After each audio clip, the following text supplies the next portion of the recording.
বিয়ের স্বপ্ন তো দেখাই হয়, বললেন কেয়া পায়েল। চলুন জেনে নেওয়া যাক বিস্তারিত। ছোট পর্দার অভিনেত্রী ও মডেল কেয়া পায়েল মাত্র কয়েক বছরের ক্যারিয়ারে বেশ জনপ্রিয়তা পেয়েছেন তিনি। উপহার দিয়েছেন অসংখ্য নাটক। এবার ঈদে মুক্তি পেয়েছিল ফারহান আহমেদ জোভান ও কেয়া পায়েল অভিনীত নাটক বান্টির বিয়ে। নাটকটি বেশ দর্শকপ্রিয়তা পায়। তবে এই নাটকে শুটিং সেট থেকে খোঁজ গল্পে মেতে উঠেছিলেন কেয়া পায়েল। এ সময় নাটকের কোণের চরিত্রে থাকা কস্টিউমে দেখা যায় তাকে। মজার ছলে বলেন নানা কথা। তারই একটি ভিডিও সম্প্রতি সামাজিক মাধ্যমে ভাইরাল। এ সময় কেয়াকে বলতে শোনা যায়, আমাকে অনেকেই বলে তোমাকে মেকআপ ছাড়া ভালো লাগে। ইভেন আমি যে কাজগুলো করছি লাইট মেকআপে, ওই কাজগুলো বেশি প্রশংসিত হয়েছে।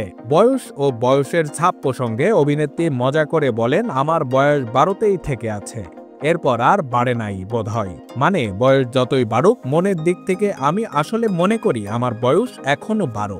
ওই ছেলেবেলার পায়েলই আছি। বিয়ে প্রসঙ্গে পায়েল বলেন, ওই স্বপ্ন তো দেখাই হয়, বউ সাজবো, আমার বিয়েতে নাচবো। আমি কি কাঁদবো নাকি কাঁদবো না, নানান কিছু ভাবা হয়। আসলে এটা প্রতিটি মেয়ের জন্যই স্বপ্ন, এটি নিয়ে সবাই ভাবে, ওই জিনিসটাই হয় মাঝে মাঝে।